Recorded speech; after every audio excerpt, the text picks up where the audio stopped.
Discretion is advised.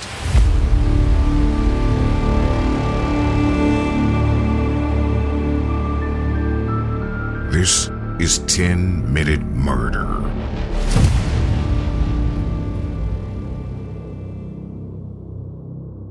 "47-year-old Yumi Hoy was becoming more and more frightened of her teenage daughter, 18-year-old Isabella Guzman. The two of them had never had a great relationship, and they frequently argued ever since Isabella was a little girl. The arguing got so bad that when Isabella was only 9, she spent a portion of time living with her biological father, in the hopes that some distance would improve the relationship with her mother. According to Isabella's stepdad, Ryan Hoy, Isabella continued to disrespect her mother throughout her teenage years. After she dropped out of high school, the relationship deteriorated even further. Her behavior escalated to include screaming at Yumi and even spitting at her. The assaults and threats came to a head on Wednesday, the 28th of August, 2013, when Yumi received a threatening email from her daughter. The email was simple, saying, "You will pay." But Yumi was so shaken by it that she and Ryan decided to call the police and report that their daughter had threatened to harm them.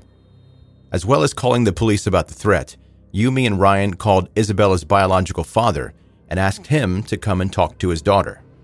Robert Guzman had always had a much better relationship with Isabella, and Yumi hoped that he might be able to calm her down. Robert was aware that Yumi and Isabella always had a strained relationship. Yumi worked grueling 12-hour days at her portrait studio in town, trying to support the family, but Isabella just, quote, didn't appreciate anything her mother did for her. Soon after the phone conversation, Robert Guzman drove over to the house, and he called Isabella into the backyard to speak to her alone.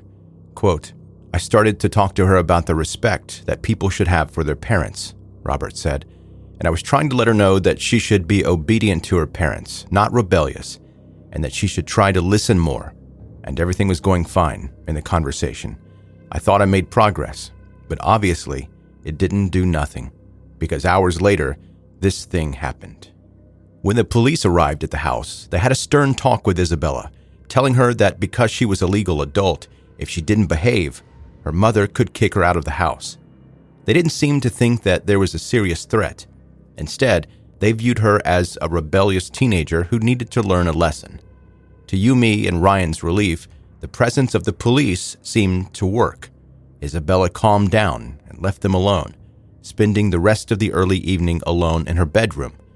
It was something that she often did when she was upset, retreating to her room and listening to her iPod.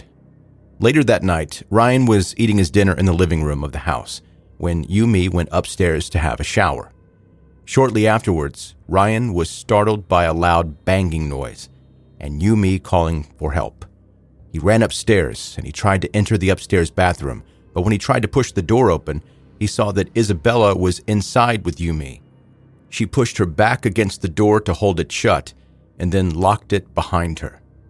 Ryan quickly noticed two things. The shower was still running, and there was a puddle of blood flowing from underneath the door. Ryan then ran to call the police, telling the dispatcher that his wife had been attacked, and he tried to get into the bathroom again. Shortly afterwards, Isabella opened the bathroom door and walked straight past him. She was carrying a bloody knife in one hand and looking straight ahead, as if she didn't see her stepfather at all. Without saying a single word, Isabella calmly walked downstairs and left the house wearing only a pair of shorts and a pink sports bra. In the bathroom, Ryan saw Yumi lying naked on the floor. Her eyes opened and pointed in the direction of the ceiling. Isabella had stabbed her mother a total of 79 times in the face, throat, and neck. Ryan, who was still on the phone to 911, explained what was happening. The operator instructed him to clear Yumi's airway and start to perform CPR.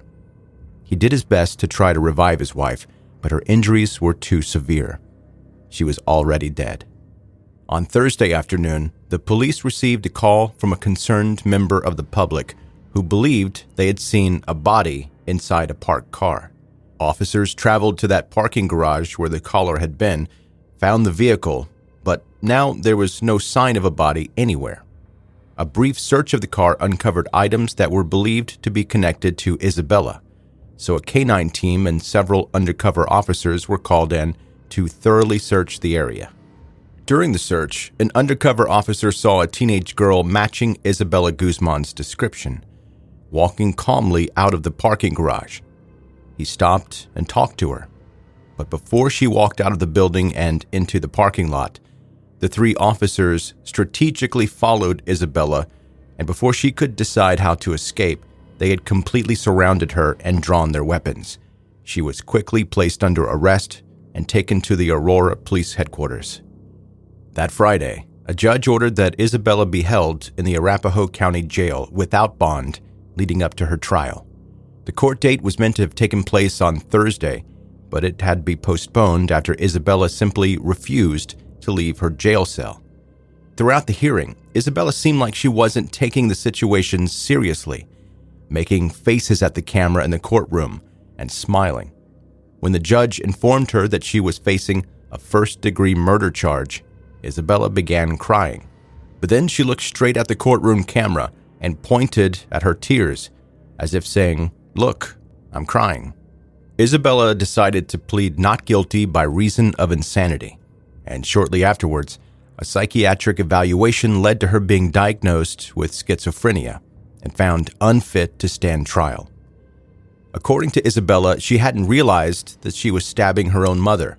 Instead, she had been experiencing delusions that she was stabbing a different woman by the name of Cecilia, because she believed that she had to kill Cecilia to, quote, save the world.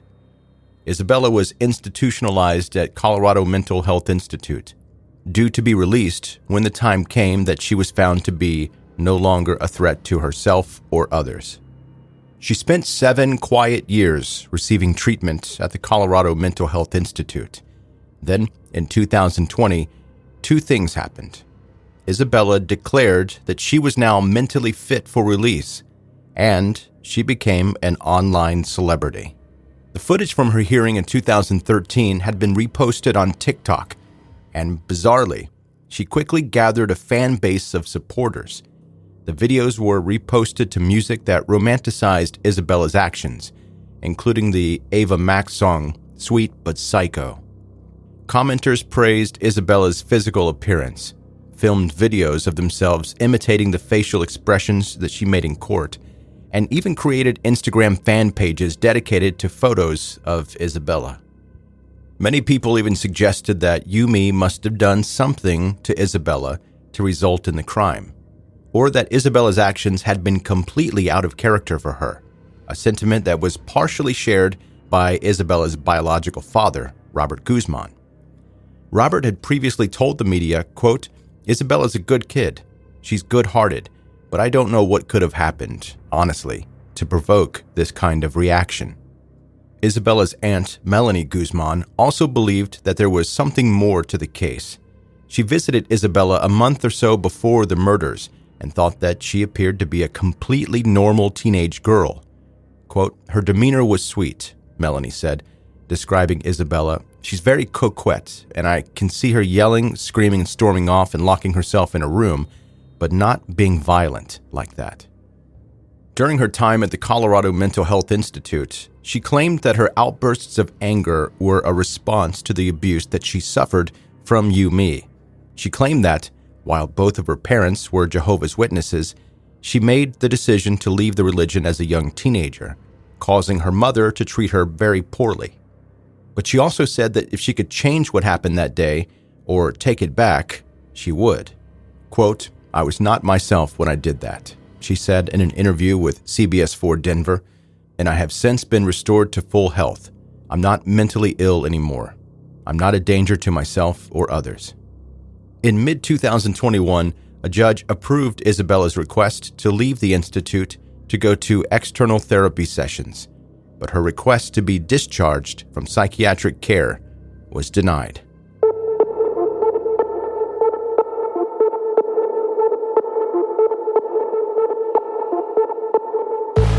That's 10-Minute Murder for today. Brief and bingeable true crime. My name's Joe. I'm the host, and thank you so much for taking the time to listen to 10-Minute Murder today. If you're new, make sure you hit subscribe wherever you're listening right now, and that will more easily allow you to catch up on all the back episodes of 10-Minute Murder. Also, if you've got social media, connect with me there and see the pictures of what we talk about here in the podcast. It's never gross and graphic, though. Quick email from one of you that listens. Hello, Joe. Greetings from Wyoming. I was wondering if you could cover this case I heard about. Then she goes in to talk about this case, which, by the way, is very interesting. Also, I wanted to ask if there's any chance of you doing another podcast of longer episodes or even interviewing people. I love the brief ones that you do so much, but sometimes I have a want to listen to longer ones and wish you did that also. If you read this on the podcast, please use only my initials, HB. Thank you for doing 10-Minute Murder. I almost said her name, HB. Thank you for the email, HB, and the answer is yes. I'd like to do longer episodes, even though the reason I started this podcast was for people like me who have a shorter attention span and only can take it in small doses before, you kind of lose focus a little bit. But I also do listen to longer podcasts myself, so I'm capable of doing that, and I do like longer ones. But yeah, I've done longer episodes for 10-Minute Murder also, so there's some sprinkled in back there. But I've thought about creating a new podcast where I do longer episodes and also, coincidentally, interviewing people as well. But there are no immediate plans to do that because just doing this one takes a lot of time and effort. So I don't currently have that bandwidth to do that, but hopefully one day pretty soon that I will be able to do that. That's my ultimate plan anyway, to have this, to keep this podcast, but also expand and do more and more. All right, that's going to do it. Thank you so much for listening to 10-Minute Murder. Have a good night, or morning, or day, whatever you're doing.